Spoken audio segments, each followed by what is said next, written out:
Welcome back to the second part of the Cycle of Grace. I'm Trevor Hudson. I'm the co-author of the book Cycle of Grace along with Jerry Haas. And you may remember that in our first session together, we looked at the beginnings of the Cycle of Grace, the place of acceptance in Jesus' life. Now, the second thing which Lake and Brunner point out is that grace flowed into Jesus' life in another way as well. That Jesus built into his life a number of practices which sustained him. And so the word they use for the second part of the movement is the word sustenance. I wonder if we could do just a quick brainstorm. Can you think of ways in which Jesus found himself sustained in his relationship with the Father? Can you think of any ways in which, when you think of his life in the Gospels, in which Jesus received sustenance for his ministry? He prayed many times. Yes, he often went away into places of solitude and silence and prayed, and especially at critical moments of his life. We see Jesus, as it were, disengaging from the regular routines and rhythms of his life, withdrawing to be on his own with Abba Father. Any other suggestions, possibilities?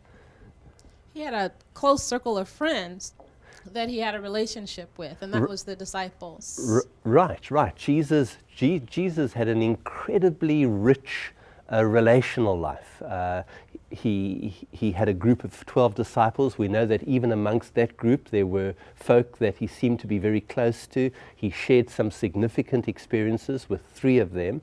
And then we know that John was his beloved disciple. And then even beyond the disciples, there were, I think of people like Mary and Martha and Lazarus, who were very, very close to him in Bethany. He spent a lot of time with them. I think of the group of women that often followed Jesus in his life of ministry. So there was a very, very rich relational life. And I'm sure that it was through these friendships that Jesus received much grace and sustenance for his own ministry. Can you think of any other practices? Well, along the same lines of relationships, he broke bread and ate with others and spent time in fellowship with many others outside of that close circle of friends. Right. If you read the Gospels, one is quite struck by the amount of parties that Jesus goes to. He's always hanging out at parties, and there's meals, and in fact, there's some of the folk who were very, very critical of him called him, I think, a glutton and a wine bibber. So he obviously was someone who was very joyful and someone who really celebrated life. There's no doubt about that. Any other possibilities? Community worship. He participated regularly in community worship. Right. There's a little phrase. I think it goes like this: as was his custom. He would participate in the regular worship life of his community, even though every time he goes to the synagogue, there's a lot of trouble. He nonetheless makes it a regular part of his life. Any other areas of sustenance that you can see in the life of Jesus as you think of the Gospels? Jesus spent a lot of time with Scripture and was ready to quote it when necessary.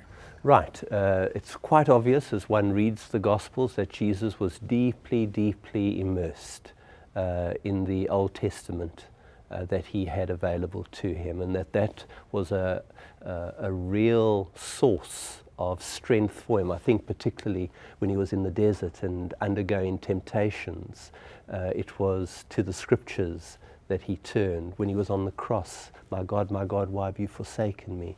A sentence that came out of Scripture.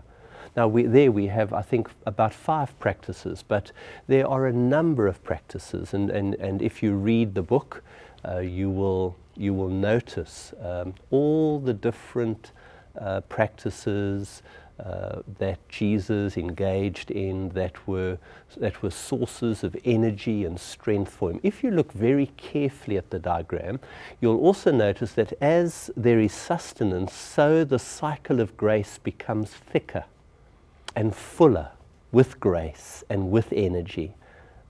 And that is why that cycle is described in that particular way. I find it immensely encouraging that Jesus shared our humanity so fully that he too needed sustenance for his ministry. We hope this session on sustenance has been helpful. Join us for the next chapter, in which we begin to look at the output of grace.